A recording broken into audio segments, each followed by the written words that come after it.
My name is Maggie Thompson, and when I was 90 last year, I wrote a book.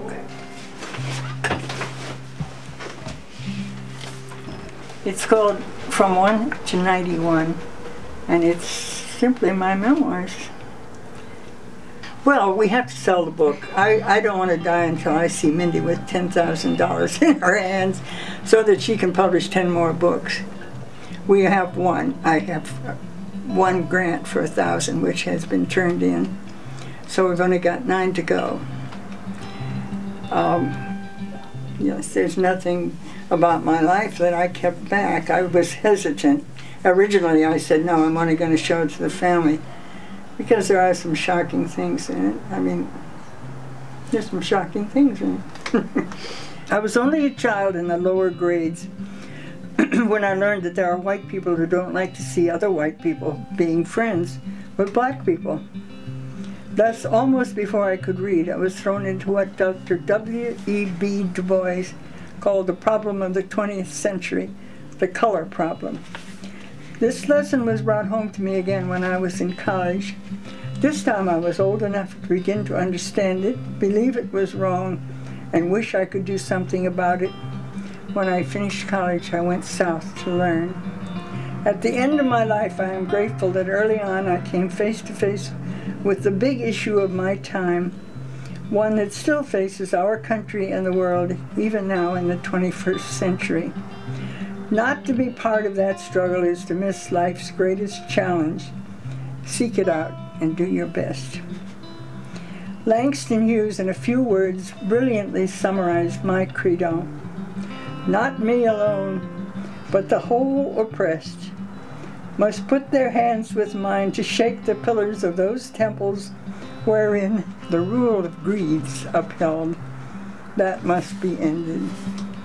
I underestimated my mom especially, and I certainly misestimated my father. I didn't know he was so bigoted. He kept my family from ever meeting my children. Well, that's in the book. You should read my book. The world moved on very rapidly in the 20th century and the beginning of the 21st, so that just keeping up with current events was something you had to do almost daily as you went along. Something new would happen. There'd be an earthquake or a revolution.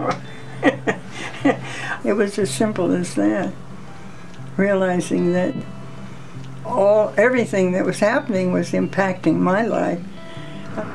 So it makes a difference if you just open your eyes.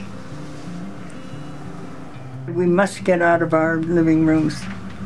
We must live out where the people are living and embrace those issues and try to push them forward. Otherwise, what good is it to live in your living room and watch TV? It has been a rejuvenation and a reincarnation, a rescue of my life, the writing of the book, because it frees one from any guilt feelings and resentment against the hard work you had to do and the deprivations along the way, so that the days that are left are free and joyous. And I covet this for all the people who are in any elderly or poor situation. If they start writing, they will work their way out of that and feel free. I really recommend it.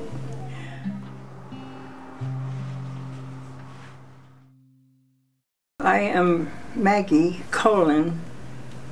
INK instead of INC, ink. So I have a blog, I have an email, I have, you name it, I got it. I may not be able to find it, but I got it. I need to raise these grants, and Cheryl and I have some plans for how she's going to do that. Seriously, we're going to have a campaign which we get some of this other material out of the way. We'll tackle seriously. Seriously.